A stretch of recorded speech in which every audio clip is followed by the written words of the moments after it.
Thank you. Please be seated. Prefect recognition of the week, Mrs. Plater and all the other staff who made grad a success.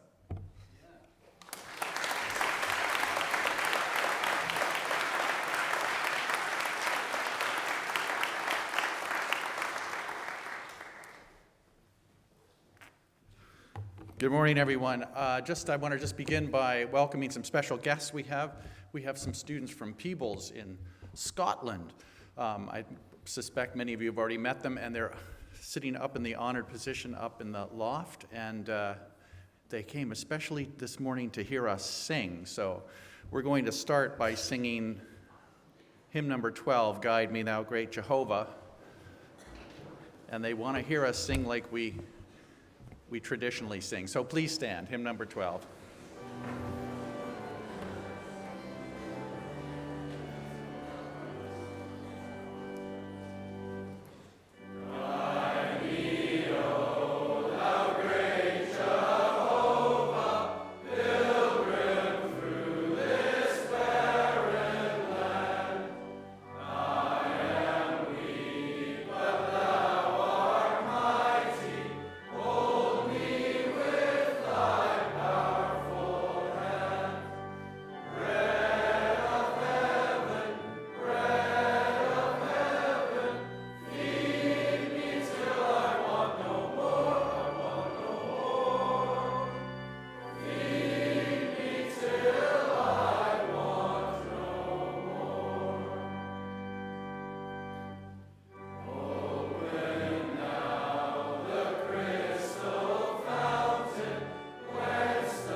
Thank you all. Please be seated. So you get to hear the singing now. You have to listen to me blabber for a few minutes, but that's the cost. So, at this time of year, I'm kind of scrambling for things to talk about. Peekaboo is out chasing rabbits and things, so I hardly ever see her. So, and I do realize, I was thinking about this week, I do tend to repeat the same themes over and over, sometimes repeating myself more than I would like. But there's one topic I was thinking about this week. It's something I've never talked about, I've never heard talked about, and practically speaking, it's one of the most important things we can learn in order to achieve success in life. But we don't really teach it here. You just kind of learn by doing.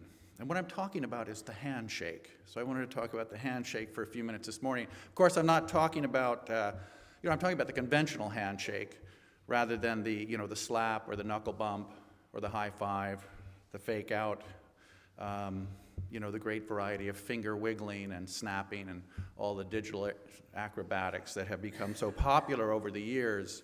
I just want to talk about the simple, good old-fashioned handshake.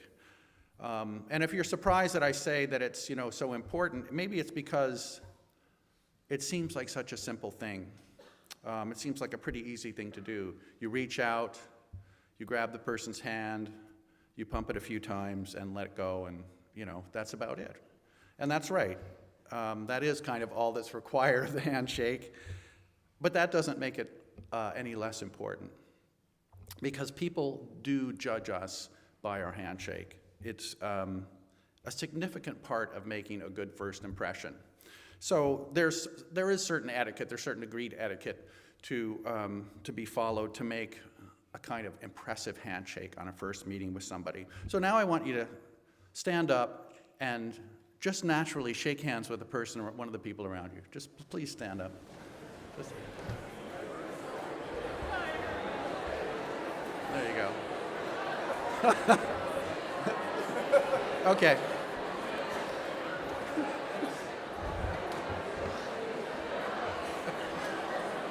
All right.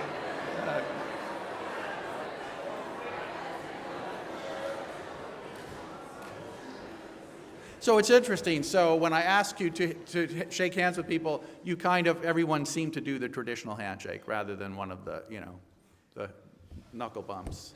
So how was that? Good? A lot of energy anyways.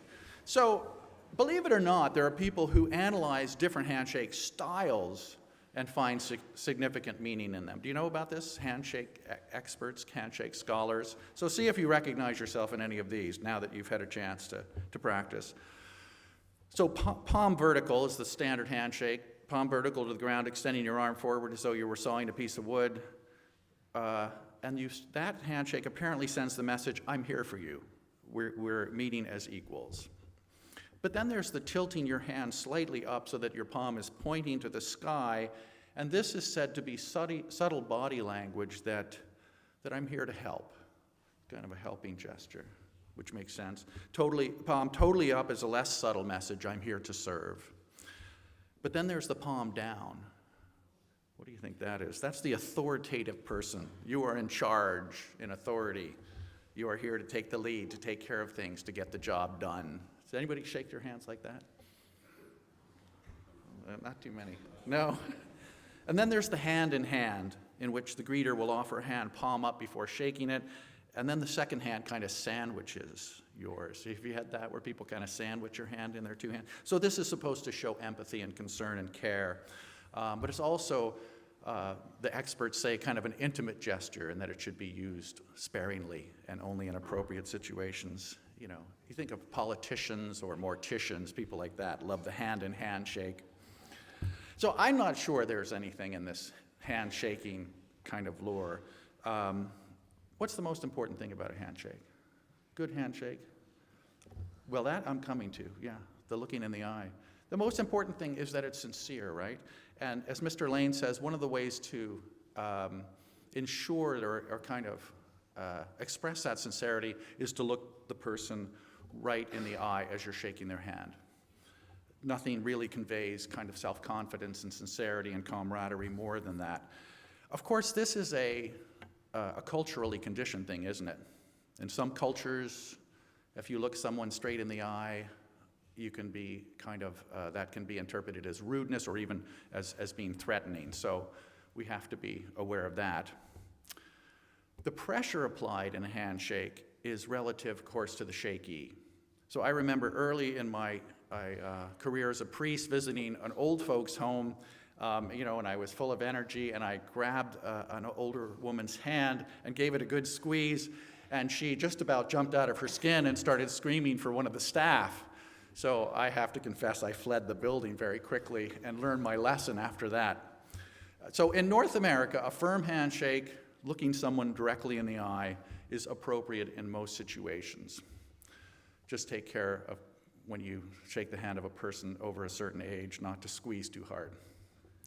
It's very embarrassing. So the handshake, it's interesting, has become somewhat less popular these days. And according to a survey by Purell, right, the hand-washing people, not surprisingly, they were the ones that did this survey, 2 in 5 adults are resistant to shaking hands. And why do you think? The biggest fear is what? Germs, right. 2 in 5. And they say that 4 out of 5 people said that they shake hands less than they used to. And almost, I don't know if this is true, but they say almost half of North Americans have chosen the knuckle bump over the traditional handshake. Does that ring true to you? But a good formal handshake is still useful. And it's still the simplest one. Raise your hand from the side, extend until the webs of both hands meet. grasp across the palm, wrapping fingers around the opposite side from the thumb. It sounds like a how-to manual. Hold firmly, shake a few times, about 2 or 3 seconds, and then let go. So if you're wearing gloves, you should remove them. If you're sitting down, you should stand, of course, especially when you're being introduced to someone. And that's all there is to it. But here are just a few things to watch out for. A few handshakes that maybe should be avoided. The first is the push-off. So at the end of the shake, your hand kind of pushes away rather than pulls away. It's subtle, but could be taken as a negative message. Then, of course, there's the pull in, which results in one person pulling the other person in closer. And this speaks of controlling body language. And of course, there's been some kind of attention around the current President of the United States, who seems to be doing this with all of the world leaders. I don't know if you followed that. Of course, the finger cruncher is always bad. Rather grasping the palm, a hand across the palm, you just get the fingers and squeeze until the person, gets tears in their eyes. And then there's the bone cruncher, of course, too, which is a proper handshake with just a little too much pressure. So sometimes those can be just bad technique, but sometimes they can be really intentional. So avoid all of those. But mostly, of course, avoid the dead fish.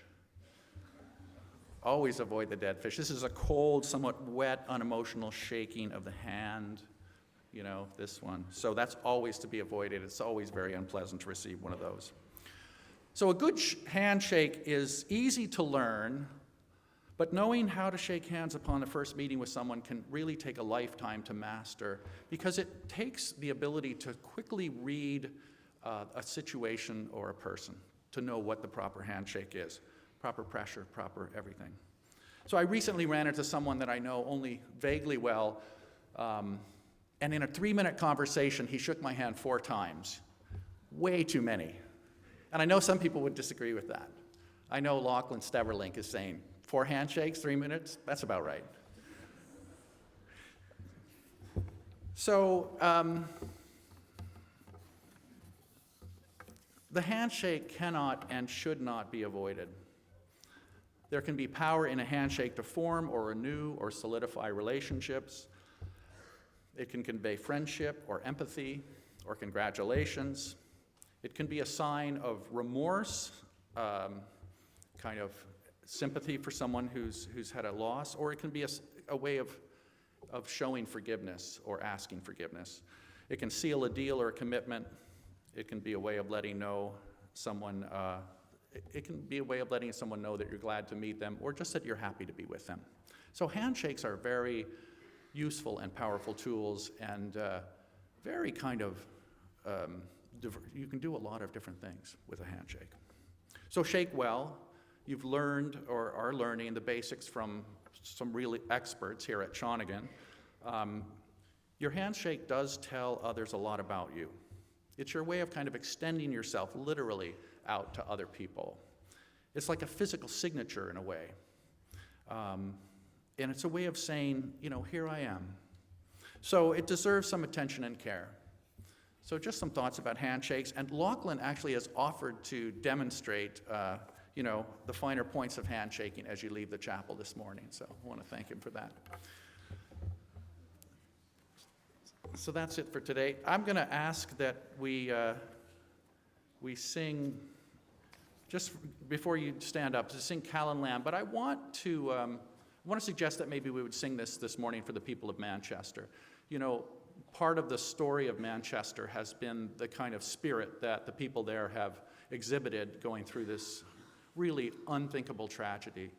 So I thought rather than a moment of silence or a prayer this morning, that we could just really dedicate this last hymn to all the people of Manchester. Hymn number 11, Callan Lamb. Please stand. Clean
Thank you, everyone. Have a great day.